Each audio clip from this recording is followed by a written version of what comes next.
Hunger. We all experience it. Some of us think about it all day, while others only give it passing notice. For many of us, intense hunger ruins our attempts to eat healthier. Still, there are a few things you can do in order to both curb cravings and reduce your appetite long term.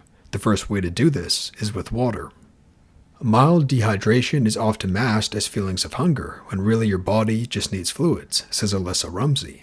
People often confuse thirst for hunger. According to the Cornell Medical Center, an estimated 75% of Americans aren't drinking the recommended amount of water. Drinking a glass of water before and after meals can increase feelings of fullness or satiety. Another reason you may feel like you aren't getting enough to eat is because you may be drinking your calories instead of eating them.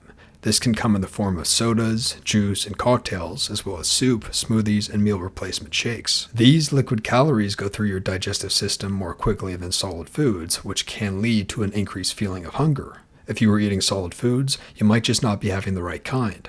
Protein, fiber, and certain types of fat will leave you feeling fuller for longer if you incorporate them into your diet. According to the Harvard School of Public Health, there is convincing evidence that a higher protein intake increases thermogenesis and satiety compared to diets of lower protein content. In layman's terms, an increase of protein in your diet can lead to an increased number of calories burned and a decreased amount of cravings.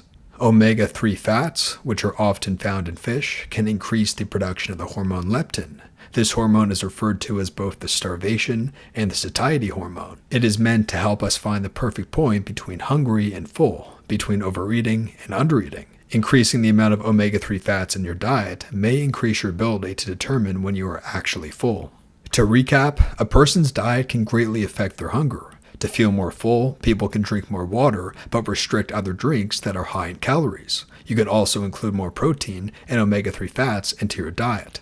There are still many ways your lifestyle can affect your level of hunger. One of the things that scientists, neurologists, and physicians agree on is that sleep, stress, and exercise can all affect your appetite. In fact, Aaron Hanlon, a researcher, says that not getting enough sleep increases hunger.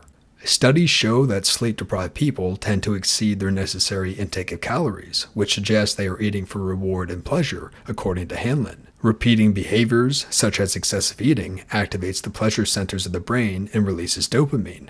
Over a long period of time, this creates an addiction to a behavior and can be very difficult to cease this behavior. Avoiding this is simple. Get enough sleep. From age 18 until the end of your life, the ideal amount of sleep is about 7 to 9 hours. This is the amount generally agreed upon by the National Sleep Foundation. While fixing your sleeping habits won't completely fix your health or eating habits, it's a great place to start. Just like your amount of sleep, your amount of stress can affect your appetite. Cortisol, the stress hormone, is often cited to increase hunger levels. A study completed in 2006 says that outside the laboratory, when faced with more daily stressors, people with high cortisol reactivity report greater snack food intake. There are a few ways to reduce stress, such as meditation or even just breathing. When possible, it's a good idea to lighten your workload or take a few days off if you feel very overworked. Undeniably, moderate exercise is needed for a healthy lifestyle. However, it might be a double-edged sword. When you exercise, you increase your energy output, aka you burn more calories. This also means your body wants to consume more calories in order to balance out. This will increase your hunger. Still, don't be afraid of exercise. The more consistently you exercise, the more calories you'll burn just resting, and the more you'll become accustomed to how you feel after burning more calories. Lifestyle affects hunger. Your level of stress, the amount of sleep you get, and the amount you exercise can all impact your hunger. Lifestyle is not always as easy to change as diet, so use the techniques you can and remember to stay strong. Aside from diet and lifestyle, there are still a few things that can make you feel hungrier. The first of which is medication.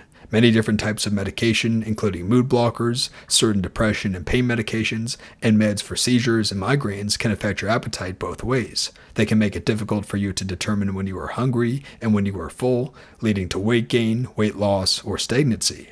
Talking to your doctor about how your medications will interact with your weight and appetite is a great idea. The last thing that can make you hungrier is over-restricting your caloric intake. Since a few studies have shown that animals can live longer in a state of slight starvation, doctors have gone back and forth on whether or not the same could be true for humans. One thing that they agree on is that living life in a state of starvation makes the quality of life worse for both animals and humans. If you think you may have a problem with over-restricting and are unable to stop, don't hesitate to contact a doctor or counselor you trust. If you want to know how many calories you should be eating to maintain or lose weight, you can use a calorie counter. We'll link one in the description. Websites like this will take into account your age, height, weight, and gender, activity level, in order to give you a basis of how much you should be eating. The control of appetite is complex and involves the coordination of inputs from both physiological and environmental sources. The major task facing any model of human appetite regulation is to account for the ongoing and recurring drive to eat. You're going to want to eat and overeat in your journey to lose weight and become healthier. That's okay. That's normal. Just don't give up. As the famous NBA player Julius Erving says, if you don't do what's best for your body, you're the one who comes up on the short end.